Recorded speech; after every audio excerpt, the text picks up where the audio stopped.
Hello everyone, কেমন আছেন সবাই? আগস্ট মাস প্রায় 10-15 দিন আগে শেষ হয়ে গিয়েছে।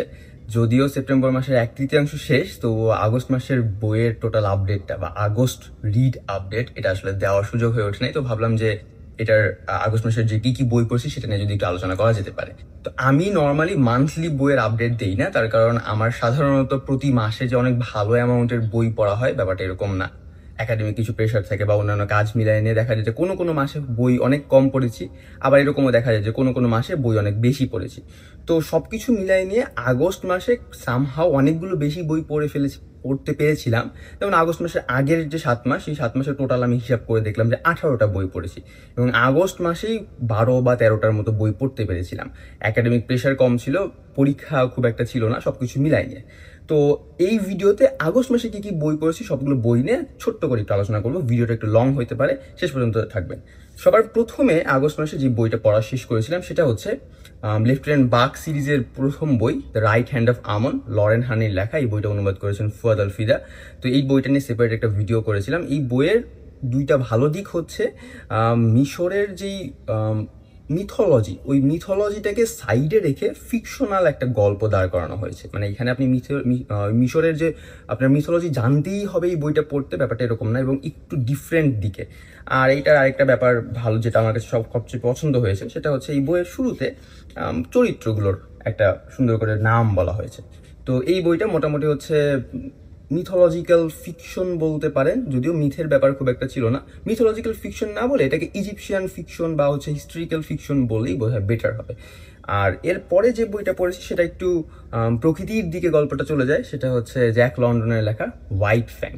তো হোয়াইট ফ্যাং বইটা আমার কাছে ভালো লেগেছে একটা কারণে, যে এখানে যদিও মূল চরিত্র হোয়াইট ফ্যাং একটা আধা নেকড়ে বা আধা কুকুর, কিন্তু এই মূল চরিত্র মাধ্যমে মানব জীবনের অনেকগুলো গুরুত্বপূর্ণ ব্যাপার বা আমাদের জীবনের যে স্ট্রাগলের ব্যাপার, এবং একটা মানুষ যদি খুব ছোটবেলা থেকে অনেক অবহেলা অনাচারে বড় হয় তাহলে তার রূপান্তরটা কিরকম হতে পারে সেটা নিয়ে খুব সুন্দর করে একেবারে মেটাফরিক্যালি এই বইতে অনেক সুন্দর আলোচনা করা হয়েছে। এবং প্রকৃতি নিয়ে বা হচ্ছে কোনো একটা প্রাণীর ওই পার্সপেক্টিভ থেকে, প্রাণী কিরকম ভাবে চিন্তা করছে সেই পার্সপেক্টিভ থেকে এর যে ভালো গল্প খুব একটা নাই। তো মানে ব্যাপারটা হচ্ছে হোয়াইট ফ্যাং এর নিজের চিন্তা ভাবনা, আমরা যে গল্পটা যখন পড়ি তখন হোয়াইট ফ্যাং এর চোখ দিয়ে আমরা পুরো পৃথিবীটাকে দেখি। তো এইরকম পার্সপেক্টিভটা আসলে খুব কম বইতে আছে এবং সেই দিক থেকে এই বইটা বেশ এগিয়েছিল। এরপরে যে বইটা পড়েছি এটা একটা মৌলিক লেখা, আগের দুইটা তো অনুবাদ ছিল। মৌলিক যে লেখাটা সেটা হচ্ছে সাওয়া মোর্শেদ টু এর লুতাতন্ত্র। লুতাতন্ত্রর মানে এইটা মানে কাইন্ড অফ হচ্ছে অতি প্রাকৃতর কিছু একটা এলিমেন্ট নিয়ে এসে তার সাথে থ্রিলারের একটা বা হচ্ছে বলতে পারেন রহস্য বা ট্রেজার হান্টিং এর একটা ব্লেন্ডিং করা হয়েছে। এর সাথে এই বইটাতে ত্রিকোণ প্রেমের একটা ব্যাপার ছিল। তো মৌলিক লেখা হিসেবে লেখাটা যথেষ্ট ভালো। এছাড়া এই বইয়ের আরেকটা ভালো ব্যাপার হচ্ছে ভার্সিটি লাইফে যখন আমরা প্রথম প্রবেশ করি তখন আমাদের কাছে ভার্সিটি লাইফ সম্পর্কে যে এক্সপেকটেশন থাকে সেটার সাথে বাস্তবতার সম্পর্কটাই বইতে তুলনামূলক ছিল। এর পাশাপাশি হচ্ছে সমাজের ওই মধ্যবিত্ত পরিবার বা উচ্চবিত্ত পরিবারের মধ্যবর্তী যে সম্পর্ক, সেই সম্পর্কে যে টানাপোড়েন, সেই টানাপোড়েনটা এই বইতে ছিল। ওভারঅল এই বইতে থ্রিলারের এলিমেন্ট যেরকম ছিল, হররের এলিমেন্ট ছিল বললে আসলে একটু ভুল হবে, অতিপ্রাকৃত ছোট্ট একটা এলিমেন্ট ছিল, ওটা খুব মেজর কিছু না। গল্পের মেজর টুইস্ট বা হচ্ছে বর্ণনার ক্ষেত্রে ওই হররের ওই এলিমেন্ট না। এছাড়া হচ্ছে সামাজিক উপন্যাসেরও বেশ কিছু অংশ ছিল। এরপরে যে বইটা পড়েছি এটাও একটা মৌলিক লেখা, সেটা হচ্ছে ফুয়াদ আল ফিদার রাত 11টা। এবং রাত 11টা এই বইটার বিশেষত্ব হচ্ছে যে স্বাভাবিকভাবে আমরা নর্মালি হচ্ছে কোনো একটা অপরাধ হলে বা বিশেষত খুন হলে আমাদের মূল টার্গেট থেকে হু ডান ইট, কে খুন করেছে সেটা খুঁজে বের করা। বাট এই বইতে আমরা শুরু থেকেই জানি যে কে খুন করবে, এখন বাকি ব্যাপারটা কিভাবে সে ধরা খাবে এইটা নিয়ে বা হচ্ছে কিভাবে সে এই খুন করার অপরাধের পরবর্তীতে পার পাবে, এই ব্যাপারটা হচ্ছে এই বইটাতে মোটামুটি সুন্দর করে উঠে এসেছিল। তো এই দিক থেকে মৌলিক লেখা হিসেবে এটাও যথেষ্ট ভালো লেগেছে আমার কাছে। এরপরে আরেকটা লেখা যেটা কাইন্ড অফ মাইন্ড ব্লোয়িং ছিল সেটা হচ্ছে এখনো ঘোড়ার চাল বাকি, রিফাত হাসানের লেখা। এইটা কাইন্ড অফ হচ্ছে এসপিওনাস থ্রিলার বলা যেতে পারে। তো এই বইতে বেশ কয়েকটা এলিমেন্ট ছিল যে এলিমেন্টের সমাধান আসলে এখন পর্যন্ত হচ্ছে এই ফার্স্ট বইতে ছিল না। টেকনিক্যালি এই বইটা শুধুমাত্র একটা বই না, এটার সাথে সেকেন্ড আরেকটা বই আছে। এই সেকেন্ড বইটা, দুইটা বই একসাথেই প্রকাশ হওয়ার কথা ছিল, বাট বড় হয়ে যায় বলে হয়তো বা এটাকে আলাদা করা হয়েছে। এই বইয়ের শেষের দিকে অনেকগুলো প্রশ্ন রয়ে গিয়েছিল, যে প্রশ্নটা আমি সেকেন্ড বই পড়ার পরে জানতে পেরেছি। এবং ওভারঅল এই বইটাতে থ্রিলারের এলিমেন্ট যেরকম ছিল, খুনের ব্যাপারটা যেরকম ছিল, নৃশংসতা যেরকম ছিল, তার সাথেই সামাজিক উপন্যাস বা কথা সাহিত্যের যে সুন্দর এলিমেন্টগুলো থাকে, প্রেমের যে গল্পর যে সুন্দর এলিমেন্ট থাকে, এখনকার প্রেম না, 90s প্রেম, সেখানকার যে সুন্দর এলিমেন্টগুলো থাকে, এই এলিমেন্টগুলো এই বইতে খুব চমৎকারভাবে ছিল। মানে শুধু যদি আপনি এটাকে এসপিওনাস থ্রিলার জনরার মধ্যে ফেলে দেন, তাহলে আমার কাছে মনে হয় যে একটু অবিচার করা হবে। কারণ এই বইতে জীবনানন্দ দাশের কবিতার যেরকম সুন্দর বর্ণনা করা হয়েছে, এবং ওভারঅল কবিতা বা জীবনের যেই বৃহত্তর চিন্তা ভাবনা এই বইতে তুলে ধরা হয়েছে, সেটা সেই দিক থেকে এই বইটা বেশ ইউনিক ছিল। তো এই বইটা পড়ে শেষ করেছিলাম আগস্ট মাসে, এবং তারপরেই বইটা অনেক আমার কাছে অনেক ভালো লেগেছিল। এবং তারপরে আমি এটার সেকেন্ড পার্ট আগস্ট মাসে শুরু করেছিলাম, এটা শেষ করেছি সেপ্টেম্বর মাসে। সেটা এখনো ঘোড়ার চাল বাকি, শেষ ভাগ। সো প্ল্যানে আছে খুব তাড়াতাড়ি এই দুইটা বইয়ের একটা কমপ্লিট একটা রিভিউ দিয়ে দেওয়ার। আচ্ছা, আরেকটা জিনিস যেটা দেখানো হয় নাই, সেটা রাইট হ্যান্ড অফ আমন। এইটা লেফটেন্যান্ট বাগ সিরিজের প্রথম বই। এই বইটা পড়ার পরে লেফটেন্যান্ট বাগ সিরিজের সেকেন্ড আরেকটা বই আছে, আ ফেস টার্ন ব্যাকওয়ার্ড। এইটাও আগস্টে শুরু করেছি, এখনো পড়া শেষ হয় নাই। এটা শেষ করার পরবর্তীতে একটা সেপারেট ভিডিওতে রিভিউ চলে আসবে। আরেকটা বই যেটা আগস্ট মাসে পড়ে শেষ করেছি, সেটা কালতন্ত্র, দিবাকর দাশের লেখা লাল মিয়া ফকির সিরিজের প্রথম বই। এই বইয়ের ভালো দিক এই বইতে শরৎচন্দ্রের যে লেখার যে ধরনটা, ওই ধরনটা এই বইতে চমৎকারভাবে ছিল। এর পাশাপাশি যে গ্রামীণ জীবনের সরলতা এই বইতে ছিল। আর লাল মিয়া ফকির সিরিজ যেহেতু বলতেছি, লাল মিয়ার যে ইন্ট্রো বা লাল মিয়ার যে অরিজিন স্টোরিটা এই বইতে খুব ভালো করেছিল। ওই অরিজিন স্টোরির দিক থেকে এই বইটা বেশ আমার কাছে ভালো লেগেছে। এই বইয়ের একটা সেকেন্ড পার্ট আছে, এইবারের বই মেলায় বের হয়েছে, সেটা অমানিশি। তো অমানিশিটা আমি পড়া শুরু করেছি, এখনো শেষ করি নাই। আগস্টেই পড়া শুরু করেছিলাম, এখনো শেষ করি নাই। সো এইটা পড়া শেষ করে নিয়ে ডিটেলসে রিভিউ দিয়ে দিব। কালতন্ত্রের রিভিউ অলরেডি দিয়ে দিয়েছি, এটা আমার ইয়াতে পেয়ে যাবেন, পেজে পেয়ে যাবেন। এখন ব্যাক টু ব্যাক যতগুলো বই দেখাইলাম, কম বেশি সবগুলো বই থ্রিলার জনরার বা অতিপ্রাকৃত জনরার মধ্যে। তো এতগুলো বই যখন আগস্ট মাসের শুরুর দিকে বা 10-15 দিনের মধ্যে পড়ে শেষ করে ফেলেছিলাম, তখন একটু কাইন্ড অফ বলে না যে ব্রেন ক্লগ আপ হয়ে যায়, এরকম লাগতেছিল।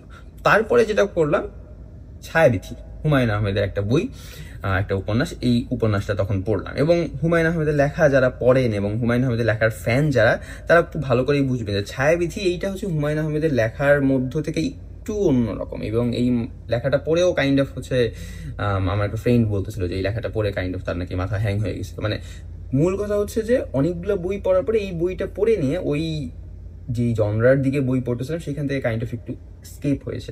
তো এইটা নিয়ে আমার রিভিউ ভিডিও দেওয়ার ইচ্ছা নাই, বাট যেটা করা যেতে পারে সেটা এই বইতে কি কি বইয়ের ধরনটা কিরকম ছিল, বা বইতে কি কি বিষয় নিয়ে গল্পটা ছিল, বা চাইলে একটু গল্পটাও সামান্য বলে নিয়ে এইটা নিয়ে একটা সেপারেট ভিডিও করা যেতে পারে।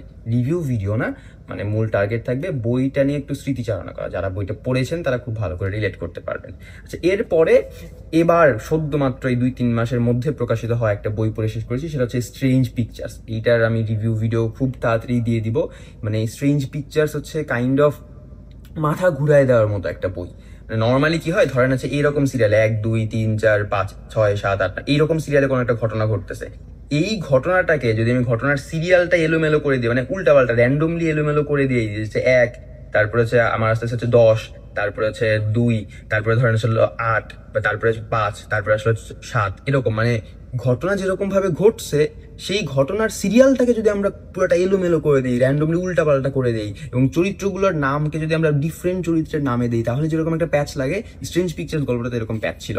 যদি আপনি গল্পটাকে এক টানা স্বাভাবিকভাবে ঘটনাটা যেরকম ভাবে হয়েছে, ঘটনাটা যদি টানা পড়ে যান, তাহলে যেই যতটুকু প্যাচ লাগবে, এই বইতে ঘটনাটাকে কমপ্লিটলি র্যান্ডমাইজ করে নিয়ে দেওয়া হয়েছে। তো এই দিক থেকে এই বইটা একটু অসাধারণ ছিল, এবং এই বইটা পড়ে নিয়ে কাইন্ড অফ আমার মাথাটাতে একটু হ্যাং লাগতেছিল। তখন আমি কি করলাম, এই বইটা আমি আবার রিড করলাম। রিড করার পরে বেশ কিছু প্রশ্ন ছিল আমার কাছে, প্রশ্নটা বুঝতে পারলাম, কয়েকটা প্রশ্নের অ্যান্সার পেয়ে গেলাম। মোটামুটি বেশ অদ্ভুত রহস্যময় একটা বই। এবং এই বইটা মোটামুটি ওই মাথা প্যাচ লাগাইতে যদি চান, তাহলে এই বইটা ডেফিনেটলি পড়বেন এবং ভালো লাগবে এই বইটা। এবং অনুবাদটাও বেশ সাবলীল ছিল। এটা নিয়ে সেপারেট একটা ডিটেলসের রিভিউ ভিডিও আসবে। স্ট্রেঞ্জ পিকচার্স উকেতসুর লেখা, অনুবাদ করেছেন কাবির হাসান শিবলি ভাই। আচ্ছা, এরপরে ইন দ্য মিন টাইম আমার হচ্ছে মিরপুর 10-এর দিকে একটু যাওয়া বেশি হচ্ছিল। তো মিরপুর 10-এর ওখানে বেশ কিছু পুরনো বইয়ের দোকান আছে। তো ভাবছিলাম যে মিরপুর 10-এ বইয়ের দোকান আছে, তিন গোয়েন্দার বা মাসুদ রানার বই, মূল কথা সেবা প্রকাশনী বই তো আসলে অনেকদিন পড়া হয় না, বইটই যদি একটু কিনি। তো মাসুদ রানার হচ্ছে বেশ কয়েকটা বই কিনেছিলাম, তার মধ্যে থেকে দুইটা বই পড়েছি। একটা হচ্ছে মাসুদ রানার সেকেন্ড ভলিউম, এই ভলিউমে আছে হচ্ছে দুঃসাহসিক, মৃত্যুর সাথে পাঞ্জা, আর হচ্ছে দুর্গম দুর্গ। দুঃসাহসিক এই গল্পটা হচ্ছে ওই কাশ্মীরের হচ্ছে এবং পাক ভারতের মধ্যকার যে দ্বন্দ্ব, ওই কাশ্মীরকে নিয়ে পাক ভারতের যে মধ্যকার দ্বন্দ্ব, ওই দ্বন্দ্ব নিয়ে, এবং হচ্ছে পাকিস্তানের একজন বিজ্ঞানীকে এসে ভারতের মানুষ ওই কাশ্মীর থেকে আসলে উদ্ধার করে নিয়ে আসার একটা গল্প এইটা ছিল। এরপর হচ্ছে মৃত্যুর সাথে পাঞ্জা, এইটার যে আমি মনে হয় একটু উল্টা বলছি, মৃত্যুর সাথে পাঞ্জাতে হচ্ছে কাশ্মীরের এই গল্পটা ছিল, হ্যাঁ। আর দুঃসাহসিক এটাতে ছিল হচ্ছে হংকং এর একটা গল্প, একটু সিরিয়ালটা ভুল হয়েছে। আর এরপরে আছে হচ্ছে দুর্গম দুর্গে হচ্ছে ভারতের কোন একটা দুর্গ তৈরি করেছিল পাকিস্তানের বর্ডারের পাশে। তো ওখানে 4টা বড় বড় কামান ছিল, তো এটা সার্বভৌমত্ব একটা হুমকি স্বরূপ আসছিল। তো তখন তারা হচ্ছে মাসুদ রানা সহ আরো 3জন চরিত্র মিলে ওই কামান ধ্বংস করতে চায়। এইটা নিয়েই মেইনলি কাহিনী। তো মনে রাখতে হবে যে এখানে বারবার পাকিস্তান এবং ভারতের কথা আসছে, তার কারণ এই গল্পগুলো সেই 67-68 সালের দিকে প্রকাশিত হয়েছিল প্রথম। তো তখনকার আসলে ওই পিসিআই এর আন্ডারে ছিল, পাকিস্তান কাউন্টার ইন্টেলিজেন্স। আচ্ছা, এরপরে মাসুদ রানার আরেকটা বই পড়ে শেষ করেছিলাম, সেটা হচ্ছে চারিদিকে শত্রু। তো চারিদিকে শত্রুটা যখন আমি পড়ে শেষ করলাম, তখন ব্যাপারটা কিরকম হইলো যে আমার কাছে যদি মাসুদ রানার টপ 10 বই দাঁড় করান, আমার কাছে যদি হচ্ছে টপ 10 বই বলতে বলেন যে মাসুদ রানার টপ 10 বই কোনটা হইতে পারে, তো তার মধ্যে চারিদিকে শত্রু 1 এবং 2 থাকবে। তো চারিদিকে শত্রু নিয়ে মানে এইটা মোটামুটি হচ্ছে সোভিয়েত ইউনিয়নের ওই সময়কার একটা গল্প। তো এইটা নিয়ে সেপারেট একটা ভিডিওতে এসে ডিটেলস আলোচনা করব, গল্পটার কাহিনী কিরকম বা কিরকম ভাবে ঘটনা বিল্ড আপ করা হচ্ছে সেটা নিয়ে, এটা নিয়ে একটা ডিটেলস সেপারেট ভিডিও হবে। এবং এর পাশাপাশি আরেকটা বই পড়ে শেষ করেছিলাম, সেটা হচ্ছে মানে রিড কাইন্ড অফ বলতে পারেন, সেটা হচ্ছে জনাথন সুইফটের গ্যালিভার্স ট্রাভেল। তো এই যে গ্যালিভার্স ট্রাভেলটা যখন আমি পড়লাম, কেন গ্যালিভার্স ট্রাভেলটা এখানে এসে রিড করলাম, তার কারণ রিসেন্টলি নটিয়াস প্রকাশনী থেকে আরেকটা বই বের হয়েছে, সেটা হচ্ছে গ্যালিভার্স ট্রাভেলের অনুবাদ। চিরঞ্জীব সেন এটা অনুবাদ করেছেন এবং এটার সম্পাদনা করেছেন মোহাম্মদ ফুয়াদ আল ফিদা। তো এই বইটা পড়ার আগে মেইন বইটা একবার একটু রিড করে নিলাম, কারণ এই বইয়ের যে লিটারেচার বা এই বইয়ের যে ল্যাঙ্গুয়েজটা, এটা একটু স্বাভাবিকের চেয়ে মানে স্বাভাবিক আমরা এখন যে ইংলিশগুলো পড়ি এই ইংলিশের চেয়ে একটু ডিফারেন্ট।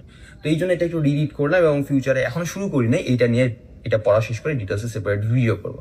তো এই হচ্ছে আগস্ট মাসে টোটাল যতগুলা বই পড়ে শেষ করেছি, সবগুলা বই এখানে যদি একটু কাউন্ট করি, রাইট হ্যান্ড অফ আমন, তারপর হচ্ছে হোয়াইট ফ্যাং, তারপর হচ্ছে লুতা তন্তু, তারপরে হচ্ছে রাত 11টা, এরপর হচ্ছে এখনো ঘোড়ার চাল বাকি, কালতন্ত্র, ছায়াবিথি যে সিরিয়ালে পড়েছি ওই সিরিয়ালেই সাজিয়েছি, strange pictures, Masud Rana volume 2 3টা গল্প, তারপরে হচ্ছে চারিদিকে শত্রু, আর হচ্ছে গ্যালিভার্স ট্রাভেল। তো এই টোটাল কয়টা বই হইলো? টোটাল বই হয়েছে 1 2 3 4 5 6 7 8 9 10 11টা বই। মাসুদ রানা ওইটাকে যদি আপনি 3টা ভাগে ভাগ করেন তাহলে হচ্ছে হয়তো 13টা বলা যেতে পারে। তো এই হচ্ছে 11টা বই আগস্ট মাসে পড়ে শেষ করেছি। এখন আগস্ট মাসে পড়া শুরু করেছি, বাট এখনো শেষ করতে পারি নাই। কি অলরেডি 3টার কথা বলছি, যে ওই লেফটেন্যান্ট বাগ সিরিজের সেকেন্ড বই আ ফেস টার্ন ব্যাকওয়ার্ড, এইটা পড়া আগস্ট মাসে শুরু করেছি, সেপ্টেম্বর মাসে এখনো শেষ হয় নাই। আচ্ছা, এইটা শেষ হয়েছে, এটা হচ্ছে সেপ্টেম্বর মাসে এসেই শেষ হয়েছে এবং 2-3 দিন আগে শেষ হয়েছে। এইটা নিয়ে আসলে যদি এখন বলতে যাই ভিডিওটা অনেক বড় হয়ে যাবে, কারণ এটা নিয়ে অনেক কিছু বলার আছে আমার, এবং আমি এখানে অনেক কিছু বলবো বলে ভেবে রেখেছি। এখনো ঘোড়ার চাল বাকি দ্বিতীয় ভাগ। এরপরে যে বইটা পড়ছি এটা শেষের দিকে চলে আসি, এটাও খুব তাড়াতাড়ি একটা রিভিউ ভিডিও চলে আসবে শেষ করে নিয়ে, অমানিসী। আর যে 3টা বই পড়া শুরু করেছে আগস্ট মাসে এখনো শেষ হয় নাই, সেটা হচ্ছে কয়েস সামির লেখা, হচ্ছে কয়েস সামির অনুবাদ করা ফ্রিডা ম্যাকফার্লেনের দ্য বয়ফ্রেন্ড। এই বইটা হচ্ছে একটু মোটা, তো এই জন্য বেশ সময় লাগতেছে, তো এটা নিয়েও সেপারেট একটা ভিডিও আসবে। এটা হচ্ছে আগস্টের শেষের দিকে শুরু করেছিলাম আর কি। এর সাথে সাথে হচ্ছে এই আগস্টের 1 তারিখে অথবা হচ্ছে আগস্টের 1 তারিখে তো এই মাস্কারেড হোটেল এই বইটা প্রকাশিত হয়েছিল ঋদ্ধ প্রকাশ থেকে। এটাকে ইগো হিগাশিনোর লেখা এবং অনুবাদ করেছেন সরাসরি জাপানি ভাষা থেকে কাবিজ হাসান, এবং সহ অনুবাদক হিসেবে ছিলেন সালেহ আহমেদ মুবিন। তো এখন এই যে মাস্কারেড হোটেল, এইটা হচ্ছে মোটামুটি অর্ধেকের দিকে চলে গেছি। এইটা পড়ার পরে নিয়ে ডিটেলস একটা রিভিউ ভিডিও আসবে। এবং আগস্টের শেষের দিকে আরেকটা বই শুরু করেছি। এটা আসলে অনেক আগে বইটা পেয়েছিলাম, বাট শুরু করতে একটু ডিলে হয়ে গেল। এটা হচ্ছে হিডেন পিকচার্স, জেসন রেকুলেকের লেখা, এবং এটার অনুবাদ করেছেন হচ্ছে রাতুল খান। তো এইটা বইটা দেখে অনেক মোটা হইতে পারে, বাট এখানে বইটা আসলে অনেক ছবি আছে। তো আশা করতেছি সেপ্টেম্বর মাসের মধ্যে এই 3টা বইয়ের রিভিউ অবশ্যই থাকবে, এবং চেষ্টা করবো সেপ্টেম্বর মাসের মধ্যেই এই 3টা বই শেষ করে ফেলার। এবং ইন দ্য মিন টাইম এই শুরুর দিকে যে 3টা বই দেখাইলাম, এই 3টা বইও শেষ করে ফেলার ইচ্ছা আছে। তো এই হচ্ছে আগস্ট মাসের বই আপডেট। এবং সেপ্টেম্বর মাসে মানে আগস্টে শুরু করেছি, সেপ্টেম্বর মাস পর্যন্ত পড়ছি কোন কোন বই, সেগুলো আজকে আলোচনা করলাম। হয়তোবা সেপ্টেম্বর মাসে যে বইগুলো পড়ছি সেগুলো যদি শেষ হয়ে যায়, তাহলে সেটা নিয়ে হয়তোবা নতুন আরো কোনো বই অ্যাড হইতে পারে। চেষ্টা করবো সেপ্টেম্বরের শেষের দিকে আরেকটা রিভিউ আপডেট দেওয়ার। আনটিল দেন চোখ রাখুন the Brown Street Teller Facebook পেজে, এবং ভালো থাকুন, সুস্থ থাকুন।